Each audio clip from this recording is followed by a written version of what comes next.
Aloha and welcome to Hawaii Travel Made Easy, the podcast that helps you plan your dream Hawaiian vacation. I'm Marcie, a Hawaii travel expert who has visited the islands more than 40 times. And today, I'm excited to introduce my friend Jessica Averett, who just got back from Hawaii. She lives in Utah and actually runs several websites that encourage families to get out and explore the world. I'm also obsessed with her Instagram at the Adventure Travel Fam. Are you ready to hear her honest thoughts about Hawaii? Let's jump in.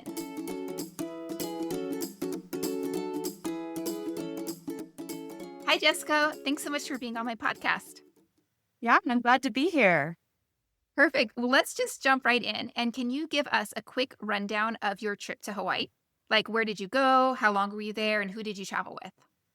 Yeah, so I just took a trip to Maui with my oldest son. He just turned 18. He's graduating high school this year. And so we went for 5 days to Maui, and it was fantastic. That is awesome. So, is he your only child or do you have other children? He is the oldest of five. And so I've started taking these one-on-one trips with our kids just because it's just really cool to see a different side of them when it's just mom and one kid. Um, this was a really easy choice for me to take him on a trip here. I picked this location, not him, but he is a big biker and he has had biking Haleakala on his bucket list for a couple of years because it is the longest road climb in the world. It's, I believe, 36 miles straight up. There's no downhill. You go from like 0 to over 10,000 feet. So we went there so that he could check this off his bucket list. That is amazing. And for people who don't know, your son is a competitive mountain biker, correct? He is. And so things that make him suffer are things that he loves. So we just went along with it and went for the biggest climb and so excited to have it be in such a great location. Oh my gosh, that sounds amazing. And I know that must have been the highlight of your trip, right? Oh, it totally was. Yeah, it's just so great to see your kids accomplish their goals and do the things that they love. And so it was just awesome to be there alongside him as he did that. I am not a competitive cyclist like he is. So it took a lot of training and an e-bike and basically everything my body had to get up to the top to watch him finish this. But it was fantastic. And what did he think of it I'm assuming he finished, correct? He finished in a ridiculously fast time. It was like the highlight, like one of his like major life highlights was to be able to do this. So fantastic. I could barely breathe and he was like running around. That is amazing. That brings me so much joy. Yeah, it So was I great. know that we went to Kauai together last year. Was this your first trip to a different island, or have you been to some of the other islands before? So we have been to Oahu and I've been to Kauai twice, once with you. And then this was my first time to Maui. Got it. So what were your first impressions when you arrived? Did it feel any different than the other Hawaiian islands? I mean, I think there are some similarities, but right off the bat, the thing that really impressed me was just how easy it was to get around and how much there was there. I think that when people plan a trip to Hawaii, they stress about everything that they need to pack and not wanting to forget anything.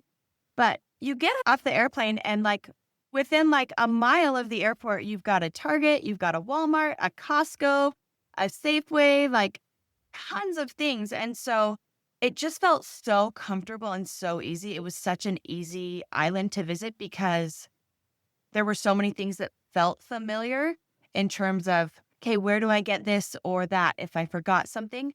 Because the infrastructure was just so similar to what I've seen here in other US states. Totally. Yeah, I think Maui is one of the easiest places to visit, especially if you're planning on hitting a store like as soon as you land. I know a lot of people go and get car seats or boosters right from Target, or they want to load up on all their groceries from Costco before they head to their condo. It's just so convenient. And Costco has a gas station.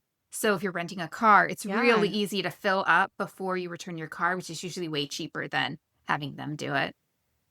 Yeah, it was just easy. Absolutely. So let's talk a little bit about budgeting for Hawaii. Were there any ways that you saved money on your trip? Oh my goodness. I love Hawaii, but it is so expensive. And so planning ahead was critical for us because I'm trying to do all of these one-on-one trips with my kids. Like I've got 5 kids, 5 trips to plan for. This was our most expensive trip that I've taken one of my kids on. But a couple things that really helped with that is I have the Southwest Companion Pass. So I just used my points and then my son got to go for free with me there, which saved a ton of money. Um, the other thing that we did that was kind of unconventional is we have been using homeexchange.com for a couple of years in our travels. And in the past, we've done it where we just swap houses with someone and they'll stay in our house and we'll stay in their house. But for this one, that wasn't possible because my husband was home with our other kids. They have an option where you can earn points on their platform.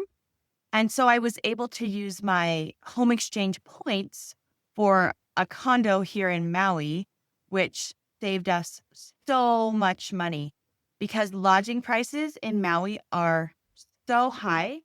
And so kind of thinking outside of the box and being able to do the home exchange there really helped us cut down our cost. So we didn't really have to pay anything for housing. We actually had 5 nights in a home exchange and we had 1 night in a hotel out in Hana that we paid for on our credit card points. So flights and lodging were like no cost out of pocket. So that was a great way to make our dollars go a lot farther so that we could spend it on fun things. I love that. That is so smart. I know that a lot of people don't talk about home exchange. So I'm really glad that you brought that up because I think that that is a unique way for people to save money. And that's cool that they have that option that you don't have to actually swap houses because I wasn't aware that they had that option where you could use points or you could kind of just do it like a one way. Yeah, it really makes it a lot more flexible. I love that. Okay, so we talked about biking up Haleakala. Were there any other highlights of your trip? The other thing that was kind of like a wow thing that I surprised my son with is halfway through our trip, uh, we swapped cars and we just had an SUV so that we could fit the bikes in. But halfway through the trip, we swapped cars and got a convertible to drive the road to Hana. And so we took a day out there and a full day back. And I don't think my son stopped grinning the entire time. He was just in heaven driving in this convertible on one of the most beautiful roads we've driven in the entire world. Oh, that is amazing. That is such a great idea to swap cars just for the road to Hana. That is so cool. I love And that. the nice thing is it was so easy because you're passing right by the airport Mhm. when you head out that way. And so, I mean, it literally took us 10 extra minutes to swap rental cars. I love that. So huge fun thing. Oh, I love that. That is super memorable, I bet. I'm not sure if you're a foodie or not, but I was always curious about the best meal people have in Hawaii. So there were 2 meals that were really memorable on our trip. And one was I had coconut crusted fish when we were out in Hana. Think of it as like coconut shrimp, but applied to a whole fillet of fish, and it was divine. And the other meal that just blew my mind, it wasn't even a meal, but we went to Leota's Kitchen and Pie Shop on the way out to Lahaina, and the banana cream pie there was out of this world. That is awesome. Those are great, great answers to that question. And now you're making me a little bit hungry and missing Maui. Those are fantastic. If you could relive one day of your trip, which day would it be and why? Again, we're going back to that Haleakala bike ride. I mean, just first of all, like I said before, it was amazing to see my son experience this and have the joy of like knocking it off his bucket list. But even if we hadn't been biking it, like the scenery was incredible. We went from the beach and you're going through like all these different climates. We had been watching the weather meticulously to find the best day to go up there because you don't want to have it be all cloudy or bad weather. And we had beautiful sunshine all the way up. So we got great views the whole ride up there. When we were at the top, we could see tons. And then the clouds started coming in when we were going down, which was so fun. So we got to experience so many different things. And then at the end of that day, we went surfing. Well, we did not go surfing. My son went surfing because I was completely exhausted while I sat on the beach and watched him. But it's so easy to pack in so many different adventures all in one day there. It was just such a highlight to be able to do so many things that he loved at once. I love that. What time of day did you do this bike ride? We started at 6:30 a.m. So just after the sun rose, and we got to the summit. He got there at about 10:30 and I got there around 11. Nice. So I think it was around noon that the clouds started rolling in. So if anyone else is planning their trip there, you want to be up there before lunchtime. You don't necessarily have to be up there for sunrise if you don't want to get up incredibly early, because you're still going to see a ton of great things, even if you go a little later in the day. And then you don't have to fight for a reservation. Absolutely agree with you on that. I know that the temperature is fairly chilly once you get up to the summit. Did it feel really nice for you after doing such a long bike ride? No, we were freezing. Okay. And we had been warned about this, that, I mean, you get to the top and you are super, super, super sweaty. And it felt good for about 30 seconds. And then you just started to freeze. So we had taken windbreakers with us and we wore them all the way down because it was cold. You're going down really fast and it gets really cold. Okay, So. that's a good point. I was thinking maybe you'd be so sweaty that you'd be like, oh, this just feels so nice and refreshing, because I freeze up there and I always have a little puffer coat. I have gloves on. Sometimes I have hand warmers. I freeze up there. Yeah, it was really cold. And everyone said that it was a very warm day when we were up there. And I was like shivering. Okay. So plan for layers. Okay, definitely. I know that every trip has hiccups. Did you run into any travel mishaps or delays or unexpected challenges or anything? We certainly did. I mean, I don't think it would be a trip if we didn't have something kind of throw a wrench in our plans. We got a flat tire when we were on kind of the northwest side of the island. Oh, And my car flashed that I had run flat tires. I didn't have a spare tire and I had 50 miles. I could drive on it for 50 miles.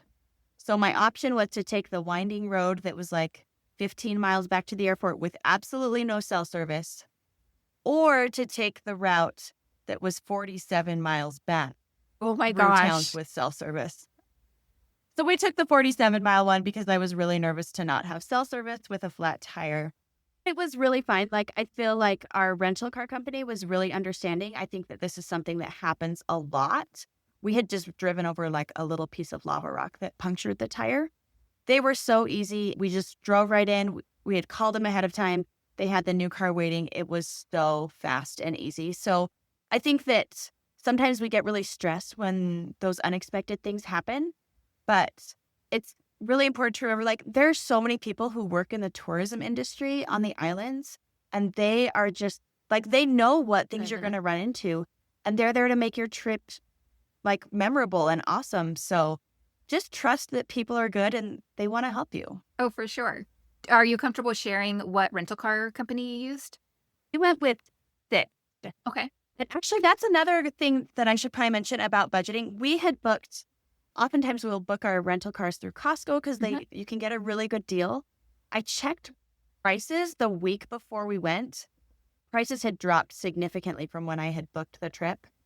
And we got our cars for a third of the price That's as we amazing. had when we booked it through Costco. And Costco was the cheapest option when we booked it months in advance.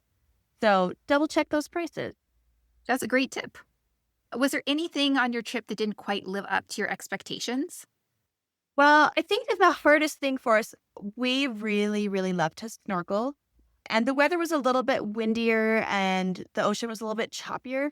And so we had hoped to do more snorkeling, but a lot of waves were coming in. And so the water near where we were staying was pretty murky. And so we had to drive a lot farther. In my mind, I always think that because you're going to these islands that are, I mean, realistically, they're small. I think everything is so close. I forget that you still can have a good amount of driving. So even though we did eventually find some fabulous snorkeling, it just was a mental shift for me to remember, okay, like some things I'm going to have to drive 45 minutes for or whatever. It's not because I'm on an island, everything's 10 minutes away. That is a really good point. And that's something that I try to stress to people, that even if you're looking at a map and things seem like they're not too far away, the driving time is just a lot longer than I think a lot of people are anticipating. Even if something's just a few miles down the road, That could be like 15 or 20 minutes, just depending on traffic, depending on weather, all kinds of factors. Exactly. Yeah. So I think, planning ahead instead of just looking at the map, like putting things into your Google Maps, like Hmm. say, oh, I want to take this drive at 8 a.m. What's the traffic going to be like at 8 a.m.? And just look it up, Hmm. right? Absolutely. Because then it can give you a more realistic view of what to expect. Yeah. Speaking about what to expect, how did the cost compare to what you were expecting? Did you have any budget surprises? I mean, we have been to Hawaii several times before. And so we kind of knew where to keep our costs down. My son's 18 and he just really loves to eat. So I'd set the expectation kind of upfront of like, this is how much we're going to go out to eat. And we did, like you had mentioned, we made that Costco stock Hmm. up trip to stock the fridge in our condo so that we had things there so that when we did go out to eat, it wasn't like, oh, this is like, you know, a lot of money here, but we had planned for that. And so I think that having a good game plan in mind to say, okay, these are the areas where I'm going to save my money and this Hmm. is where I want to splurge can make it so it's not unexpected. So we had a set number of meals that we were going to go out for, and then we had a plan for the others. I love that. That is so smart. Was there anything that you wish you had packed but didn't, or something that you brought and then you never used? Yes. So when you're in Hawaii, you need to use good reef safe sunscreen there. And in my mind, I had just forgotten to get some. It's early in the year. We had depleted all of our sunscreen stores from last summer. And the sunscreen that I really love, I forgot to get it until the night before. I couldn't find it anywhere in our little town here. So I just bought like a generic mineral sunscreen and we were covered in like this like white film for the entire trip. So we looked really ridiculous and it just didn't feel good on our skin. And so I would have planned a little bit better in advance to get the one that I love. I think I'm so glad that you brought that up because I think sunscreen is one of those personal items, like lotions. Like sometimes lotions feel really greasy for certain people, or they, are sitting on top of your skin. And any kind of skincare product, it really just does, it depends on the person. And so if you have a brand that you like and that works for you, I mean, 100% try to order it and pack it. And I always try to tell people, like, look at your packing list like that week before. So you still have time that you can add things to your suitcase and kind of like be thinking about it because it is hard when you find something you don't like. I have definitely had some of those thick, white, globby sunscreens where it just feels like you're like plastering yourself and you're protected from the sun and it's really important to protect yourself from the sun. But then you're kind of walking around just feeling gross and just, I don't know, it takes some of the joy out of the trip, I guess, for me. I hear ya. Did you experience any culture shock or moments where you realized, oh, this is different than back home? For sure. I mean, there are a lot of things that are similar about Maui. Like I said, it's an easy place to go to because there are a lot of conveniences that are similar to back here in the US where we live. But one thing that really stood out to me is that people who live there really care about the land. They care about the island. There were several places along the road to Hana where people had painted signs telling visitors, this is how you need to respect our land. This is sacred to us. This is why we care about this. Don't do these things. And I feel like where I'm from, most of those laws and things are coming from the government or the city or things like that. And they're not put out there by individuals. And so it just hit me really hard that people here really care about nature. They care about the island. They care about taking care of things. And that really helped me want to show the same stewardship to the land as well. Yeah, I think that's an excellent point. That is something I hadn't really thought about before is like where the message is coming from. But it's like the community is saying, hey, wait a second, make sure that you're being respectful of the land, of nature, of the people, some of these things that you would hope would just be a given, but there is a need to put a sign out there, unfortunately. And I don't think a lot of people are deliberately trying to, abuse things, but maybe they just don't know. Mhm. Right. And so I think it was just a good education for us too. Yeah, absolutely. So let's switch gears and try to help all the people listening who are planning their trips to Hawaii because you've just been there. You are a wealth of knowledge. So let's dive into some of those questions. What's one thing that you did really well in planning your trip that you'd recommend to others? We made a list of 5 main things that we wanted to do and put one for each day. And so we made sure that our main things that we wanted to hit, places we wanted to go, got taken care of. I don't think we would have survived if we had tried to do more than that because there were so many things that popped up along the way. We're like, oh, look at this. This looks really cool. We want to go see that place, or we want to stop here and check this out. So I think only just put one big thing on your list a day.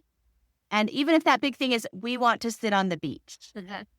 Because if not, there are so many exciting and fun things that are going to pop up and that you're going to see and want to do. So make a schedule. I love that because you're right. You're not going to be bored, especially on Maui.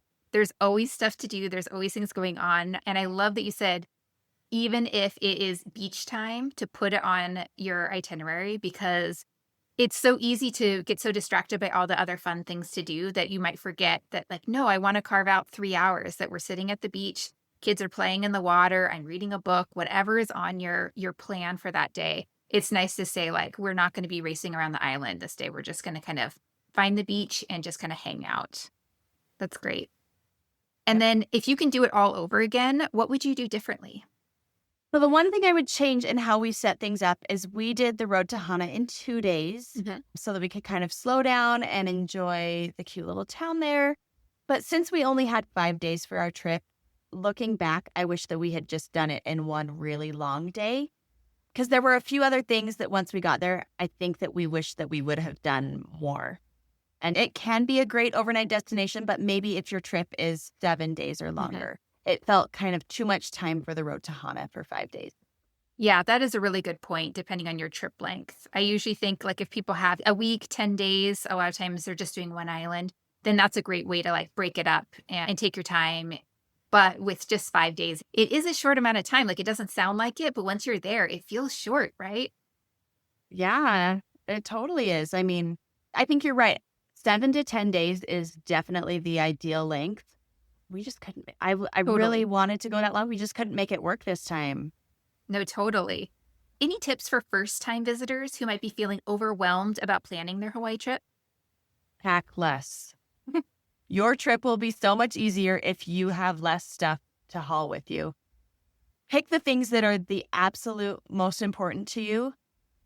Throw in a few swimsuits and you are going to be fine. It will make your trip so much easier if you don't have more things to take care of and to manage. So be light. You don't need a lot. And if there's something you need, go to the store and buy it. You'll be fine. I agree. Did you guys do carry-on only for this trip? We actually took one bigger suitcase because our snorkeling fins wouldn't fit in a carry-on. But normally we do just travel with carry-ons. Perfect. That's always helpful to know. I feel like people sometimes aren't sure whether or not they can get away with just a carry-on for Hawaii. And I always think, clothing-wise, you're packing a lot less in volume than you would for other destinations. And especially if you're just doing a few swimsuits, some easy, shorts, t-shirts. And if you're at a condo where you can wash your clothes, then, that can cut down the amount of clothes you're packing for sure. It's just like toiletries and stuff that can kind of add up. Exactly. Yep. Yeah. Was there a hidden gem or lesser known spot that you discovered during your trip and that you would recommend to future travelers? Yes. So we found this place. No one had been really talking about it. We just found it on Google Maps. And a lot of people know about the black sand beach on the way to the road to Hana or along the road to Hana. But once you get in Hana, there is an area, and I can't pronounce the name of the beach, but it's the red sand beach.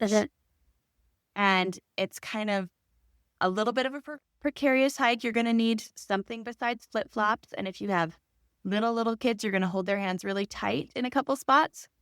And then it takes you back to this totally secluded cove. The water is crystal clear. The waves were coming in so hard out in Hana. And then there's this full-on rock wall there, and it protects you from all of the waves. And it was one of the most beautiful places I've ever seen. Oh, that's awesome. And hardly anybody was there. So it was a cool spot. Oh, that is awesome.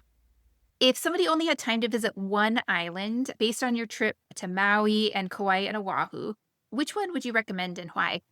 Okay, so as much as I love this trip, I think Kauai will probably always be my favorite. It is, it's just stunning. And like the access to like hiking and nature things it just feels like it's everywhere. And that's what we seek out when we travel and go on trips. And so my favorites. So if you're into like adventure things, doing a lot of nature besides just beach time, Kauai is where it's at. I agree. I mean, Kauai is pretty awesome. Obviously, my mom lives there, so I'm a little bit biased, but it's a wonderful Yeah. island. And now I know And, that, we got to go there. well, obviously, so that should have been the highlight of your trips to Hawaii. Right? How did this trip to Hawaii compare to other trips you've taken with your family? Because I know that you have traveled the world with your kids. Honestly, Hawaii just felt like a really easy destination. I loved that it was tropical. And so it feels like you're going somewhere exotic, but it's also really easy. You're not going to have like the language barrier or some of the culture or custom things that can be difficult when you're traveling with a family that you're going to get in some other tropical places. And so overall, it's an easy place to go where you can have a completely different experience than most other U.S. locations. No, I totally agree with you on that. Will you be going back to Hawaii? And if so, what's on your Hawaii bucket list for next time? Of course, we're going back to Hawaii because it's amazing. The thing that always, like I said, why we love Kauai so much, the nature is what always draws us in. We love, love, love the sea, but man, give us some tropical jungles and we're just like the happiest people ever. Most of my kids have only been to Oahu. And so I would love to take them to Kauai so that they can experience some of the nature, some of the hiking. And my husband and I would really love to take our kids on a backpacking trip along the Nepali coast there. I was just So thinking if we that could would ever be get the perfect. permits for that. Permits are hard to get for that, but that would be a dream. Yes, I think that would be ideal for your family because they're so adventurous and, responsible and everything. Yeah. Okay, if you can, sum up your trip to Maui in just 3 words. Oh, that's hard. I liked that. I mean, I think sometimes it can be so hard to get your teens on board with a trip because they are just so busy. Their schedules between their work, school, extracurricular, friends, all of those things, it can be so hard. Just take them. They will love it.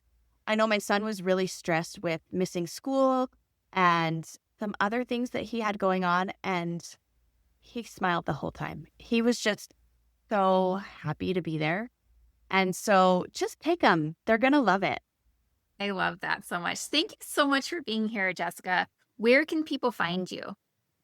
Probably the best place to find me is on Instagram. My handle is the Adventure Travel Fam. So we share lots of updates and adventures and travels that our family's taking there. I love that so much. If you found this episode helpful, I'd so appreciate it if you'd subscribe, leave a review, or share it with a friend who's planning their Hawaii trip. It helps more travelers find this show, and I'm always grateful for your support. Thanks so much for hanging out with me today. Until next time, mahalo for listening, and I'll see you in the next episode. Aloha.